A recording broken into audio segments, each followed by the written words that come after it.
नमस्कार, मैं हूँ डॉक्टर रोशी सतीजा और आज हम बात करेंगे सीमन एनालिसिस या वीर्य की जांच के बारे में। हम जानेंगे कि सीमन एनालिसिस किस तरह से की जानी चाहिए, सीमन कलेक्शन का सही तरीका क्या है, इसे कौन सी लैब में कराना चाहिए, इसके गाइडलाइंस या मानक क्या है और अगर इसकी रिपोर्ट आती है तो उसे इंटरप्रेट किस तरीके से किया जाना चाहिए।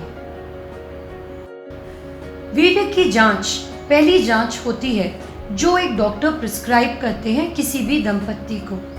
इनफैक्ट रेकमेंडेड तो यह है कि महिलाओं की जांच के पहले हस्बैंड की शुक्राणु की जांच की जानी चाहिए। इसका कारण यह है कि जो हमारी कंसेप्शन की प्रक्रिया है उसमें 50% कंट्रीब्यूशन स्पर्म्स या पुरुषों द्वारा होता है। इसलिए अगर हम सिर्फ महिलाओं की जांच करेंगे तो हम 50% केसेस को प्रॉपर्ली इवैल्यूएट नहीं कर पाएंगे। अब बात करते हैं सीमन कलेक्शन के बारे में। सीमन कलेक्शन जितना हो सके लैबोरेटरी के पास किया जाना चाहिए, क्योंकि सीमन कलेक्शन के आधे घंटे के भीतर ही सीमन एनालिसिस की जानी चाहिए। अगर ये इंटरवल आधे घंटे से ज़्यादा होगा तो जो स्पर्म की मोटिलिटी है या आगे बढ़ने की जो क्षमता है उसकी रिपोर्ट फॉल्सली लो आएगी, यानी कि वह गलत आएगी। सीमन कलेक्शन मैस्टरबेशन या मैनिपुलेशन द्वारा किया जाता है। अगर किसी भी पुरुष में इरेक्शन की समस्या है तो उसमें वाइफ भी सहायक हो सकती है। कितने केसेस में डॉक्टर उनको टैबलेट प्रिस्क्राइब करते हैं जो इसमें हेल्प कर सकते हैं। ये जो सीमन कलेक्शन है इसे एक वाइड माउथ्ड नॉन टॉक्सिक कंटेनर में किया जाता है। यह प्लास्टिक कंटेनर में नहीं किया जाना चाहिए क्योंकि जो प्लास्टिक है वह टॉक्सिक होता है। इससे स्पर्म्स डेड हो जाएंगे और आपकी जो रिपोर्ट है वह गलत आएगी। अगर किसी पुरुष को मैस्टरबेशन में तकलीफ है या कोई समस्या है तो डॉक्टर उन्हें स्पेशल कॉन्डम्स भी प्रिस्क्राइब करते हैं। यह जो कॉन्डम्स हैं इनमें स्पर्मिसाइडल जेली नहीं होती है, जबकि जो नॉर्मल कॉन्डम्स हैं उनमें स्पर्मिसाइडल जेली होती है जो स्पर्म्स को डेड कर देती है और उनकी रिपोर्ट गलत आती है। अब एक बहुत इम्पॉर्टेंट फैक्टर होता है जिससे स्पर्म की रिपोर्ट अफेक्ट होती है, वो होता है एब्स्टिनेंस। इसीलिए इजैक्यूलेशन के 2 दिन बाद या 7 दिन के भीतर ही यह सीमन एनालिसिस की रिपोर्ट की जानी चाहिए। अगर हम 2 दिन पहले करते हैं तो उसमें हमारे काउंट में वेरिएशन आता है और अगर हम 7 दिन के बाद करते हैं तो उससे हमारी मोटिलिटी की रिपोर्ट गलत आती है। इसीलिए WHO मानक के अनुसार 2 to 7 डेज का एब्स्टिनेंस होना चाहिए। जैसा कि मैंने आपको बताया, सीमन कलेक्शन के आधे घंटे के भीतर ही सीमन एनालिसिस किया जाता है। इस वीर्य की जांच में 3 मुख्य पैरामीटर्स हैं जो देखे जाते हैं। पहला है काउंट, यानी कि टोटल अमाउंट ऑफ स्पर्म्स जो कि मिलियन पर ml में होता है। WHO मानक के अनुसार इसका जो लोअर लिमिट है वह 15 मिलियन पर ml होता है। दूसरा है मोटिलिटी, यानी कि स्पर्म की आगे बढ़ने की क्षमता। यह WHO के अनुसार 32% प्रोग्रेसिव मोटिलिटी होती है। और तीसरा जो पैरामीटर है जो बहुत ही इम्पॉर्टेंट है और अधिकतर लैब्स में यह देखा ही नहीं जाता, वह है मॉर्फोलॉजी, यानी कि स्पर्म की जो बनावट। स्पर्म की बनावट का 5th परसेंटाइल होता है 4%। इसका मतलब अधिकतर व्यक्तियों में इनके जो नॉर्मल फॉर्म्स हैं वह सिर्फ 4 से 7% ही होते हैं। 90% स्पर्म्स एबनॉर्मल होते हैं।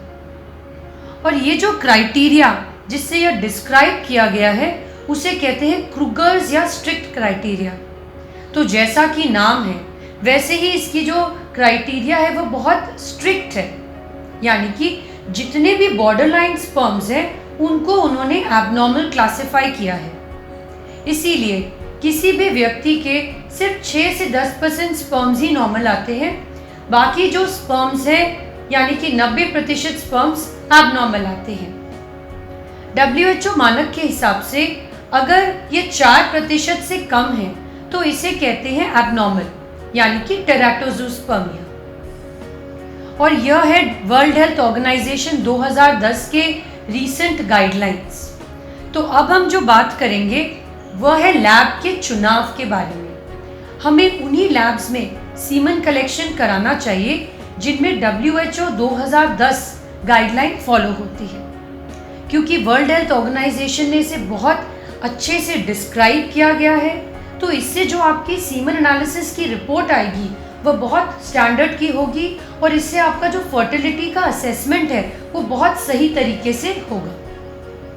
तो अगर किसी की भी सीमन एनालिसिस रिपोर्ट अबनॉर्मल आती है, यानी कि मान लेते हैं काउंट में कमी हो जिसे हम कहते हैं ओलिगोजूस्पर्मिया, अगर मोटिलिटी एबनॉर्मल हो जिसे हम कहते हैं अस्थेनोजूस्पर्मिया, या अगर बनावट में कोई खराबी है जिसे हम कहते हैं टेराटोजूस्पर्मिया, या मान लेते हैं कि तीनों पैरामीटर्स में खराबी है जैसे कि ओलिगो, अस्थेनो, टेराटोजूस्पर्मिया, तो किसी भी पुरुष के अगर कोई भी वीर्य की जांच एबनॉर्मल आती है तो उन्हें निराश होने की आवश्यकता नहीं है, क्योंकि कभी भी एक वीर्य की जांच से उसका आंकलन नहीं किया जाता।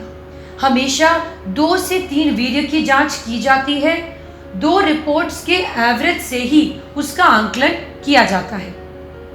और वर्ल्ड हेल्थ ऑर्गेनाइजेशन 2010 गाइडलाइन के हिसाब से इन्होंने फर्टाइल और इनफर्टाइल में डिफरेंशिएट नहीं किया है।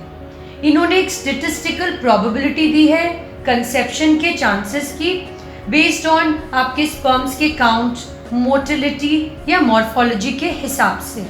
और भी कुछ पैरामीटर्स हैं जो हमारी सीमन एनालिसिस को अफेक्ट करते हैं, जैसे कि अगर आपको पिछले 3 वर्षों में बुखार हुआ हो, कोई बीमारी हुई हो, आप कोई इंजेक्शंस या दवाइयाँ खाते हो, तो अपने डॉक्टर को इसके बारे में ज़रूर बताएं।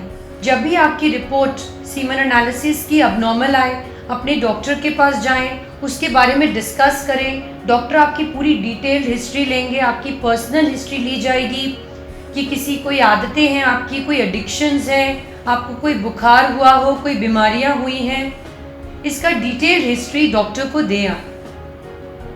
और अधिकतर केसेस में सामान्य या छोटे इलाज से ही पुरुष संतानहीनता का इलाज हो जाता है। बहुत कम ही ऐसे केसेस हैं जिसमें बड़े इलाज की आवश्यकता होती है। तो अगर आपको कभी भी वीर्य की जांच कराने की सलाह दी जाए तो अब आपको पता है वीर्य की जांच कहाँ कराएं, इसे कैसे करते हैं, इसके कलेक्शन करने का सही तरीका क्या है। अगर आप इन सब सारी बातों का ध्यान रखेंगे तो आपकी रिपोर्ट एक्यूरेट आएगी, जिससे आपका फर्टिलिटी पोटेंशियल अच्छे से असेस किया जा पाएगा। अगर आपको इनफर्टिलिटी के बारे में कोई भी प्रश्न पूछने हो तो हमारे लिंक्स और फ़ोन नंबर्स अटैच्ड हैं, आप हमसे संपर्क कर सकते हैं। हमें बड़ी खुशी होगी आपके प्रश्नों के उत्तर देने में। धन्यवाद।